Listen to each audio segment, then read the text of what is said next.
स्वागत है एक बार फिर से उत्कर्ष क्लासेस ऑफ सोशोलॉजी में। ये यूपी पीजीटी इम्पॉर्टेंट क्वेश्चन का हमारा चौथा वीडियो है। वीडियो अगर पसंद आए तो लाइक करिएगा, चैनल को सब्सक्राइब करिएगा। तो आइए शुरुआत करते हैं। Utkarsh classes of sociology by Umesh sir. तो हम यहाँ देखें, हमारा आज 151 नंबर का क्वेश्चन होगा, क्योंकि इससे पहले 3 वीडियो डाले जा चुके हैं। जिन्हें भी देखना है वो चैनल पे जाके देख सकते हैं। तो आइए शुरुआत करते हैं आज का पहला क्वेश्चन, यानी कि 151 नंबर क्वेश्चन को। तो पहला क्वेश्चन हमारा यहाँ आता है कि कृषक एवं ग्रामीण प्रायः पर्यायवाची शब्द हैं, ये कथन किसका है? कृषक एवं ग्रामीण प्रायः पर्यायवाची शब्द है, ये कथन किसका है? तो ये कथन है एडम स्मिथ का। आप याद कर लेंगे इसको। 152 नंबर क्वेश्चन देखें, महत्वपूर्ण है। नकार के नकार का नियम किसने दिया है? तो नकार के नकार का नियम दिया गया है कार्ल मार्क्स के द्वारा। आइए देखें 153 नंबर क्वेश्चन को। द स्टडी ऑफ मैन पुस्तक के लेखक हैं। तो द स्टडी ऑफ मैन पुस्तक के लेखक राल्फ लिंटन हैं, जिनका अर्जित और प्रदत्त परिस्थिति के बारे में चर्चा द स्टडी ऑफ मैन के अंतर्गत किया गया है। 154 नंबर क्वेश्चन देखें, तो मानदंडों को पूरा न कर पाना होता है, या मानदंडों को पूरा न कर पाना क्या होता है? तो मानदंडों को जब हम पूरा नहीं कर पाते तो हम उसे कहते हैं भूमिका दूरी। 155 नंबर देखें, रोल कॉन्फ्लिक्ट भूमिका संघर्ष की अवधारणा किसने दी है? तो रोल कॉन्फ्लिक्ट कई बार पूछा जा चुका है। यह अवधारणा किसने दिया है? तो इस अवधारणा को दिया है मर्टन ने। चलिए आगे बढ़ते हैं हम लोग। तो देखें 156 नंबर क्वेश्चन, मिड के अनुसार भूमिका ग्रहण की 2 अवस्थाएं हैं।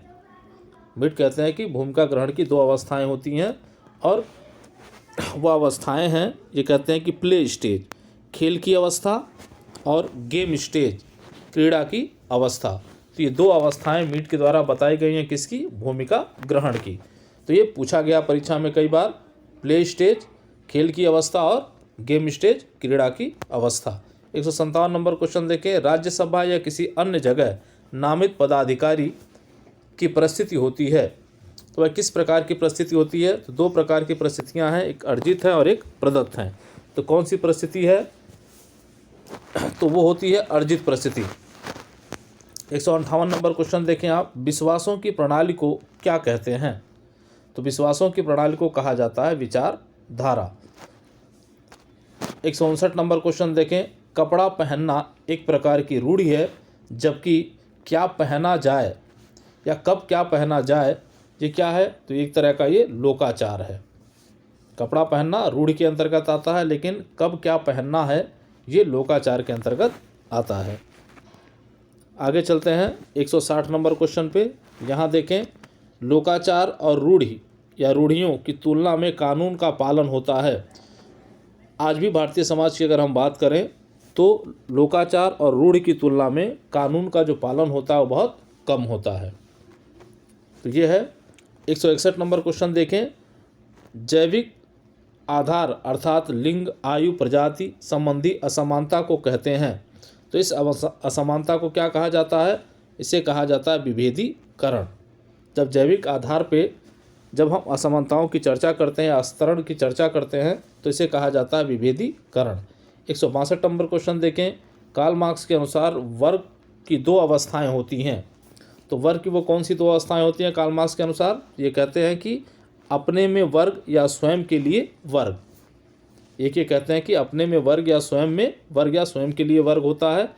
फिर यहाँ देखें, अपने लिए वर्ग, अपने लिए वर्ग या वर्ग चेतना, स्वयं में वर्ग और यहाँ अपने लिए वर्ग चेतना। तो यहाँ आप देख लें, ए होता है अपने में वर्ग या स्वयं में वर्ग, और दूसरा होता है अपने लिए वर्ग या चेतना। 63 नंबर क्वेश्चन देखें आप, caste class and power, caste class and power पुस्तक के लेखक कौन है? तो इस पुस्तक के लेखक हैं आंद्रे बेताई। ये कई बार पूछा जा चुका है, बेताई, आंद्रे बेताई। तो ये क्वेश्चन अत्यंत ही महत्वपूर्ण है परीक्षा के दृष्टिकोण से। आइए अगले स्लाइड पे चलते हैं हम लोग। 164 नंबर क्वेश्चन देखें, ह्यूमन सोसाइटी। ये पुस्तक कई बार पूछी जा चुकी है, कभी मानव समाज के नाम से, कभी ह्यूमन सोसाइटी के नाम से। तो ये पुस्तक किसकी लिखी गई है? तो किंग्सले डेविस, के डेविस। 165 नंबर क्वेश्चन देखें, किसने कहा समाज अमूर्त धारणा है? किसने कहा समाज अमूर्त धारणा है? तो ये कहा गया था र्यूटर के द्वारा। ये भी महत्वपूर्ण है, देख लीजिएगा। 166 नंबर, कृषक समाज की अवधारणा किसने दी है? तो कृषक समाज की जो अवधारणा दिया है वो रेडफील्ड ने दिया है, इसको भी याद कर लें। 167, चक्रीय सिद्धांत के समर्थक विचारक हैं। अब इस तरह के क्वेश्चन जो आपको पूछे जाते हैं, ये क्वेश्चन हर परीक्षा में लगभग पूछा जाता है, तो विशेष तौर पे ध्यान केंद्रित करेंगे। जो चक्रीय सिद्धांत है वो पेरेटो का नाम जुड़ा हुआ है, उसके साथ स्पेंगलर का नाम जुड़ा हुआ है, सोरोकिन का जुड़ा हुआ है, टैनवी। ये कुछ प्रमुख विचारक हैं जिनके नाम जुड़े हुए हैं चक्रीय सिद्धांत से। आइए आगे चलते हैं, हम देखें 168 नंबर क्वेश्चन देखें, किसका मानना है कि परिवर्तन सदैव तरंगों के समान चलता है? किसका मानना है कि परिवर्तन सदैव तरंगों के समान चलता है? तो ये मानने वाले हैं मैकाइबर और पेज। ये भी परीक्षा में पूछा जा चुका है। आइए 169 नंबर क्वेश्चन देखें, तो चिंतन की 3 स्तरों का नियम, चिंतन के 3 स्तरों का नियम, जिसे हम अंग्रेजी में लॉ ऑफ 3 स्टेज कहते हैं, किसके द्वारा दिया गया है? तो भाई ये चिंतन के त्रिस्तरीय नियम जो दिया गया है अगस्त कॉम्ट के द्वारा। तो ये अगस्त कॉम्ट की थ्योरी है, the law of 3 stage. 170 number question देखें आप, मैनिफेस्टो ऑफ कम्युनिस्ट पार्टी जो 1848 में प्रकाशित हुई थी, तो पुस्तक किसकी है? तो ये कार्ल मार्क्स की है। कभी कभी क्वेश्चन ये पूछता है आपसे कि कब प्रकाशित की गई थी, तो वो 1848 में प्रकाशित की गई थी। 171 नंबर क्वेश्चन देखें, कार्ल मार्क्स के अनुसार सामाजिक परिवर्तन के लिए उत्तरदायी है। तो कार्ल मार्क्स सामाजिक परिवर्तन के लिए किसको उत्तरदायी मानते हैं? तो अधिसंरचना को उत्तरदायी मानते हैं। चलिए आगे चलें हम। 172 नंबर क्वेश्चन देखें, सामाजिक परिवर्तन का उतार चढ़ाव का सिद्धांत किसने दिया है? तो सामाजिक परिवर्तन का जो उतार चढ़ाव का सिद्धांत है वो दिया है सोरोकिन ने। इसको कई नामों से जाना जाता है, कभी सीमाओं का सिद्धांत कहा जाता है, कभी इनको सांस्कृतिक निर्धारणवादी कहा जाता है। संस्कृत के आधार पर इन्होंने सामाजिक परिवर्तन को व्यक्त करने का प्रयास किया है। तो कई नाम है इसका, उसको ध्यान रखिएगा। 173 नंबर आप देखें, संस्कृत निर्धारणवादी माने जाते हैं। अगला क्वेश्चन ही आ गया आपका 173 नंबर का, संस्कृति। ये संस्कृत हो गया है, इसको संस्कृत कर लीजिएगा। संस्कृत निर्धारणवादी माने जाते हैं, तो कौन माने जाते हैं? तो सोरोकिन माने जाते हैं। 174 नंबर क्वेश्चन देखें, वास्तविक संघर्ष और अवास्तविक संघर्ष का उल्लेख किस विद्वान द्वारा किया गया है? तो ये जो संघर्ष का बंटवारा है वो लेविस कोजर के द्वारा किया गया है, वास्तविक संघर्ष एवं अवास्तविक संघर्ष। 175 नंबर क्वेश्चन देखें, दुर्खीम ने समाज की प्रत्येक वस्तु को 2 भागों में बांटा है। ये भी क्वेश्चन इंपॉर्टेंट है, कई बार पूछा जा चुका है। तो ये वस्तुओं को 2 भागों में बांटते हैं, कहते हैं पवित्र है, स्क्रेड जिसको कहते हैं, और दूसरे को प्रोफेन कहते हैं, जिसको साधारण कहते हैं। तो दुनिया की समस्त वस्तुओं को 2 भागों में बांटा समाज के, और वो है पवित्र और साधारण।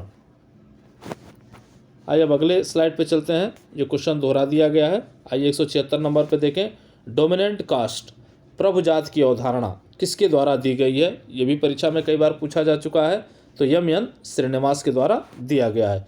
177 नंबर क्वेश्चन देखें, व्हाट इज सोसाइटी पुस्तक के लेखक हैं। तो ये पुस्तक भी परीक्षा में कई बार पूछी जा चुकी है, और ये पुस्तक है इंकल्स की, और इसी नाम से पुस्तक लिखी गई है इलियास के द्वारा। तो 2 लोग हैं, आप जब भी ऑप्शन आए तो ऑप्शन में आप देख सकते हैं इसको, कौन सा आपका ऑप्शन सही होगा। 178 नंबर क्वेश्चन देखें, धर्मनिरपेक्षता का अर्थ है। तो भाई धर्मनिरपेक्षता का अर्थ होता है सर्वधर्म समभाव, अर्थात सभी धर्म को बराबर सम्मान देना। तो 178 नंबर क्वेश्चन था आपका। आइए अब देखें, आगे चलते हैं 179 नंबर क्वेश्चन पे। तो कूले के अनुसार सामाजिक नियंत्रण के 2 प्रकार हैं। कूले ने सामाजिक नियंत्रण के प्रकार की चर्चा की है, जिसके लिए 2 प्रकार बताए गए इनके। एक कहते हैं प्रत्यक्ष सामाजिक नियंत्रण, और दूसरा ये कहते हैं अप्रत्यक्ष सामाजिक नियंत्रण। तो ये भी कई बार पूछा जा चुका है। 180 नंबर क्वेश्चन देखें, मर्डाक के अनुसार एकाकी परिवार के 2 प्रकार हैं। मर्डाक के अनुसार एकाकी परिवार के दो प्रकार हैं। जन्म मूलक परिवार, जिसको कहते हैं family of orientation, family of orientation, और दूसरा बी है प्रजनन मूलक परिवार, फैमिली ऑफ प्रोक्रिएशन। अर्थात परिवार के दो रूप मर्डाक के द्वारा जो है बताया गया है। एक तो वो परिवार जिसमें हम जन्म लेते हैं और दूसरा वो परिवार जिसमें हम जन्म देते हैं। 181 नंबर क्वेश्चन देखें, परिवार की उत्पत्ति का शास्त्रीय सिद्धांत किसके द्वारा दिया गया है? तो परिवार की उत्पत्ति का जो शास्त्रीय सिद्धांत है वो अरस्तु और प्लेटो के द्वारा दिया गया है। 182 नंबर क्वेश्चन देखें, किसने परिवार को समिति और संस्था दोनों माना है? ये कई बार पूछा जा चुका है परीक्षाओं में, तो ये माना है मैकाइवर और पेज ने। परिवार को समिति और संस्था दोनों इनके द्वारा माना गया है। 183 नंबर क्वेश्चन देखें, हिंदुओं में अधिमान्य विवाह माने जाते हैं। तो हिंदुओं में 8 प्रकार के विवाह होते हैं। तो ये पूछा जा रहा है कि अधिमान्य विवाह या सामाजिक रूप से मान्य विवाह कौन से हैं? तो वो हैं ब्रह्म विवाह, दैव विवाह, अर्श विवाह एवं प्रजापति विवाह। जो अमान्य विवाह हैं वो हैं गंधर्व विवाह, राक्षस विवाह, पैचाक्ष विवाह। तो ये विवाह जो है अमान्य विवाह की श्रेणी में आते हैं। चलिए आगे देखें, 184 नंबर क्वेश्चन देखें, किसका कहना है कि संस्कृति पर्यावरण का मानव निर्मित भाग है? ये भी क्वेश्चन कई बार पूछा जा चुका है प्रतियोगी परीक्षाओं में। तो वो है हर्स्कोविट्ज़। किसका कहना है कि संस्कृति पर्यावरण का मानव निर्मित भाग है? तो वो है हर्स्कोविट्ज़। 185 नंबर क्वेश्चन देखें, संस्कृति सापेक्षवाद की अवधारणा दी है। यहाँ संस्कृति कर लीजिएगा, संस्कृति सापेक्षवाद की अवधारणा दी है। किसने दिया है भाई? तो वो दिया है हर्स्कोविट्ज़ ने। आइए अगला देखें, 186 नंबर क्वेश्चन देखें, सांस्कृतिक प्रतिमान पैटर्न्स ऑफ कल्चर की अवधारणा किसने दी है? ये भी कई बार परीक्षाओं में पूछा जा चुका है, सांस्कृतिक प्रतिमान या पैटर्न्स ऑफ कल्चर। तो ये अवधारणा दिया गया रूथ बेनेडिक्स के द्वारा। रूथ बेनेडिक्स याद कर लीजिएगा आप लोग। आइए 187 नंबर क्वेश्चन पे चलते हैं, शक्ति अभिजन की अवधारणा किसने दी है? शक्ति अभिजन की अवधारणा किसके द्वारा दी गई है? तो वो दी गई है C.W. मिल्स के द्वारा। 188 नंबर क्वेश्चन देखें, कई बार पूछा जा चुका है, अल्पतंत्र, सॉरी ये लौह नियम होगा, लोग हो गया है, सही कर लीजिएगा। अल्पतंत्र का लौह नियम किसने दिया है? तो ये दिया है रॉबर्ट मिचल ने। तो मिसप्रिंटिंग हुई है, लौह नियम, सही कर लीजिएगा उसको कि अल्पतंत्र का लौह नियम किसने दिया है? तो वो दिया है रॉबर्ट मिचल ने। अब आए 189 नंबर क्वेश्चन पे, तो दुर्कीम के अनुसार श्रम विभाजन का परिणाम होता है, जब समाज में श्रम विभाजन बढ़ता है तो उसका क्या परिणाम होता है? तो समाज सावी एकता की ओर बढ़ता है। तो ये जो है सावी एकता इसका उत्तर होगा। 190 नंबर क्वेश्चन देखें आप, यांत्रिक एकता वाले समाजों में कानून होता है। तो यांत्रिक एकता वाले समाजों में जो कानून होता है वो दमनकारी कानून होता है, जबकि सावी एकता वाले समाजों में संविदात्मक कानून पाया जाता है। आइए आगे देखें, 191 नंबर क्वेश्चन पे चलते हैं। तो यहाँ देखें, पूंजीवादी व्यवस्था में संस्कृति भी खरीदी और बेची जाती है, ये कथन है। तो पूंजीवादी व्यवस्था में भाई संस्कृति, अपनी संस्कृति भी खरीदी और बेची जाती है। तो क्या ये कथन सही है या गलत है? तो ये कथन एकदम से सही है कि संस्कृतियों का भी बाजारीकरण होता है। 192 नंबर क्वेश्चन देखें, जजमानी व्यवस्था में सेवा देने वाले क्या कहलाते हैं? जो सेवा देता है वो कौन कहलाता है, क्या कहलाता है? तो वो कहलाता है कमीन। 193 नंबर क्वेश्चन देखें, जजमानी व्यवस्था में सेवा लेने वाले कहलाते हैं। जो सेवा लेता है वो कौन कहलाता है? तो पुरोहित कहलाता है या जजमान कहलाता है। आइए आगे चलें, 194 नंबर क्वेश्चन पे देखें, भारत में नातेदारी संबंधों का विस्तृत विश्लेषण किनके द्वारा किया गया है? तो भारत में नातेदारी व्यवस्था का विस्तृत विश्लेषण जो किया गया है वो इरावती कर्वे और के.एम. कपाड़िया के द्वारा किया गया है। तो दो लोगों का नाम प्रमुख रूप से आता है, पहले इरावती कार्वे होंगी, उसके बाद के.एम. कपाड़िया होंगे, जिन्होंने नातेदारी संबंधों का विस्तृत विश्लेषण भारत में किया है। 195 नंबर क्वेश्चन देखें, पत्नी की मृत्यु के बाद पत्नी की बहन से विवाह करना कहलाता है। तो विवाह किस प्रकार का होता है? सेरोरेट विवाह कहते हैं, जिसको हम साली विवाह के नाम से जानते हैं। क्वेश्चन में थोड़ा सा मिसप्रिंट है, आप सही करेंगे। पत्नी कि मृत्यु के बाद पत्नी की बहन, मृत्यु के बाद यहाँ होना चाहिए था, बात कर लीजिएगा जो है, मृत्यु के बाद पत्नी की बहन से विवाह कहलाता है सरोरेट विवाह, जिसको हम शाली विवाह के नाम से जानते हैं। 196 नंबर क्वेश्चन देखें, हिंदू विवाह का मुख्य लक्ष्य है। तो हिंदू विवाह का मुख्य लक्ष्य क्या है? तो धर्म का पालन करना है। धर्म, प्रजा और रति, धर्म को पहले स्थान पर रखा गया है, प्रजा को दूसरे और रति को तीसरे स्थान पर रखा गया है। तो हिंदू विवाह का प्रमुख लक्ष्य क्या है? धर्म का पालन करना। 197 नंबर क्वेश्चन देखें, किसने कहा धर्म का उद्भव उत्साह से हुआ है? तो धर्म का जो उद्भव हुआ है, धर्म का जो जन्म हुआ है वो उत्साह से हुआ है। किसने कहा है? तो ये कहा इमाइल दुर्खिम ने। आइए आगे देखिए 198 नंबर क्वेश्चन। तो यहाँ देखिए सहभागी प्रक्रियाएं हैं, जो अक्सर परीक्षाओं में पूछ लेता है। सहभागी प्रक्रियाएं हैं तो वो हैं सहयोग, अनुकूलन, समायोजन, सात्मीकरण, समायोजन या सात्मीकरण उसी को, परसंस्कृति ग्रहण और सहमत। ये जो है सहगामी प्रक्रियाओं में आती हैं। यहाँ देखिए 199 नंबर क्वेश्चन, असहगामी प्रक्रियाएं हैं, दोनों को एक साथ रख दिया हमने। तो असहगामी प्रक्रियाएं कौन सी हैं?